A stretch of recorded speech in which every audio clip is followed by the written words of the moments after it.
台灣環島遊第5日，我哋終於由嘉義出發去台南啦。而今日基本上可以用一句說話嚟總結，唔係食緊嘢，就係行緊去食嘢嘅途中。究竟我哋今日食咗幾多樣嘢？大家可以一路睇，一路幫我哋數下。朝早我哋先喺嘉義食個早餐，一坐低，最吸引我嘅唔係食物，反而係台上邊呢一隻杯。隻杯個底唔係平嘅，所以會係咁一路轉。我哋兩個淨係坐喺度望住佢，都已經睇咗幾分鐘，真係好似細路仔見到新玩具咁。呢間餐廳食物質素都唔錯，成個環境亦都幾舒服。大家如果嚟嘉義，又想揾一間可以慢慢食早餐、坐下嘅地方，都可以過嚟試下。食飽之後，我哋就喺附近行咗陣，跟住就正式搭車出發去台南。台南一直俾人一種好適合慢慢行、慢慢食嘅感覺，一邊係有幾百年歷史嘅古蹟，另一邊行多幾步又會見到各種小食。對於中意食嘢嘅人嚟講，台南真係一個幾危險嘅地方，因為你可能只係諗住去下一個景點，但行到一半又會無啦啦買多幾樣嘢食。去到台南放低行李之後，我哋第一時間就去咗一間好多人介紹嘅米糕店。去到門口已經見到出邊排晒隊，因為要等一段時間先入得，我哋又想留翻多啲時間去行街，所以最後決定叫咗一份外賣拎走。價錢都幾親民，份量多小食又啱啱好，味道都唔錯。未到下一個景點，我哋行到一半又俾一杯牛奶紅茶截停咗。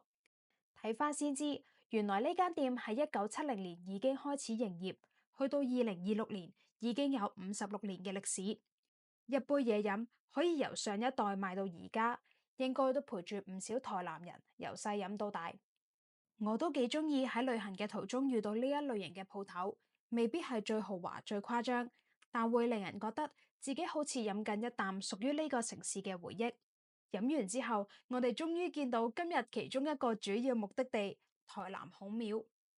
台南孔廟喺1665年建立，係台灣歷史上第一間官學，所以有全台首學之稱。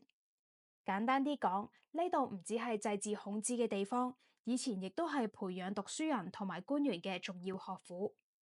喺門口買飛之後，就可以入去慢慢欣賞呢座有300幾年歷史嘅古蹟。紅色嘅牆，古老嘅建築，入邊每一句句子，同出邊熱鬧嘅街邊氣氛形成好大嘅對比。雖然呢度經歷咗幾百年嘅時間，但入邊仍然保留住同傳統教育、祭孔文化有關嘅空間同埋內容。行到樂器庫，仲可以見到祭孔典禮入邊會用到嘅古樂器，例如編鐘、笛，同一啲我哋平時連名都未必會聽過嘅樂器。現場仲有互動裝置，只要用手感應就可以逐款聽下佢哋發出嘅聲音。本身淨係睇外表，可能未必有太大感覺，但一聽到啲聲，就好似突然間拉近咗我哋同幾百年前祭孔典禮之間嘅距離。而喺大成殿入邊，就供奉住孔子嘅神位。台南孔廟一直係唔少人求學業、求智慧嘅地方，每年祭孔典禮亦都吸引咗好多人過嚟參觀。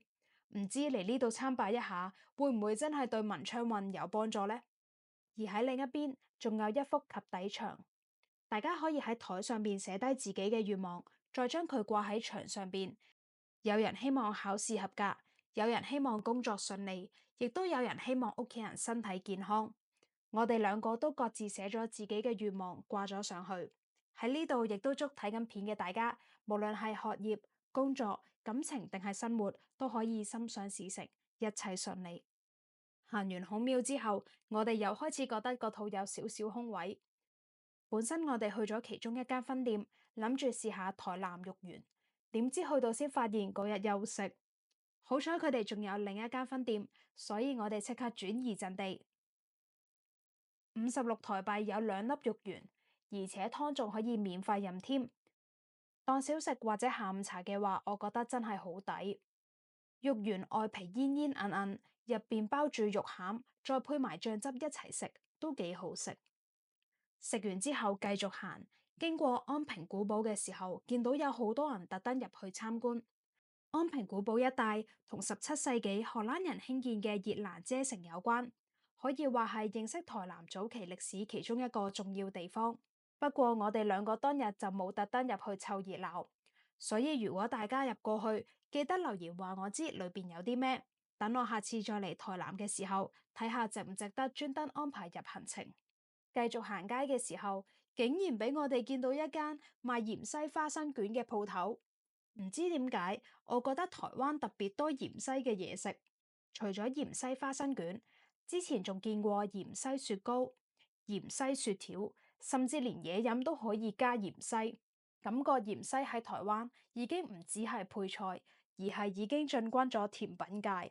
我自己本身係唔抗拒食芫茜嘅，但芫茜配甜嘢，我就真係未試過啦。食之前其實都有啲擔心，估唔到呢個花生卷又幾有驚喜，食落鹹鹹甜甜，花生味好香，中間夾住少少芫茜嘅清香，但又唔會搶晒其他味道，成個配搭比我想象中自然好多。如果大家平時接受到芫茜，我覺得真係可以試一次。食完行返出門口先發現，原來呢間店之前仲有新聞專訪報道過，所以大家嚟嘅話真係可以試下佢。因為前一晚喺夜市食到嘅嗰份蚵仔煎比較普通，但我自己又真係好鍾意食蚵仔煎，所以去到台南點都想俾多次機會佢。於是我哋又特登揾咗另一間餐廳，睇下今次會唔會食到一份令我滿意嘅蚵仔煎。呢間嘅醬汁同之前喺嘉義食到嘅有少少唔同，整體味道都係不過不失。唔知大家有冇喺香港或者台灣食過一間真係好食嘅蚵仔煎呢？如果有，記得話我知，等我下次都去試下。去到呢度，大家應該都發現，我哋嘅旅行未必有好多嘅刺激或者極限體驗，但有70%嘅時間都係食緊嘢或者行緊去食嘢嘅途中。食完咁多鹹嘢之後，下一站我哋就揾咗一間 cafe，飲杯咖啡休息下。呢間鋪仔細細，座位唔算好多，但入邊都幾有 feel。休息完之後，夜晚我哋就去咗台南嘅大東東夜市。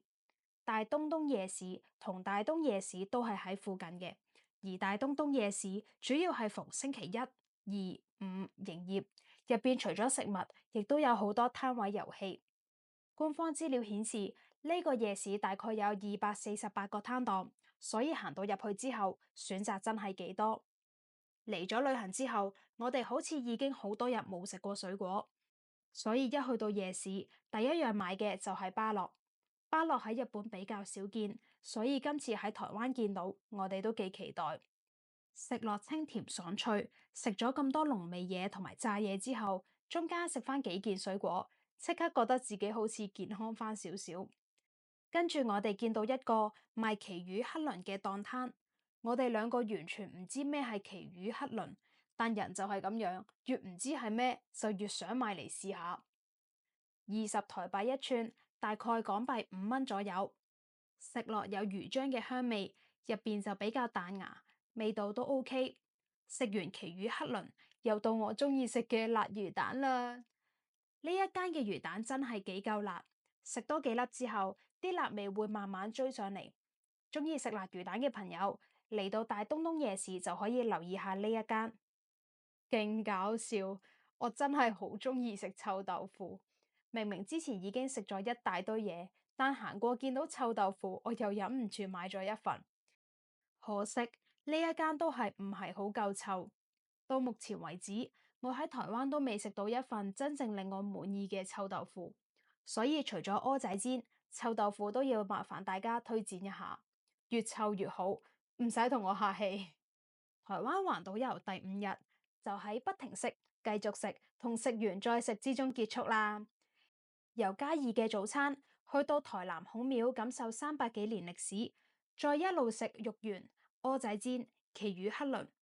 呢一日未必有好多刺激嘅行程，但就係呢一種一路行一路食一路發現小驚喜嘅感覺，令我覺得台南真係一個好適合慢慢旅行嘅地方。第6日，我哋會繼續向南出發去高雄，仲會坐船去旗津。如果你對我哋嘅15日台灣環島遊之旅有興趣，就記得留意下一條片啦。我哋高雄見！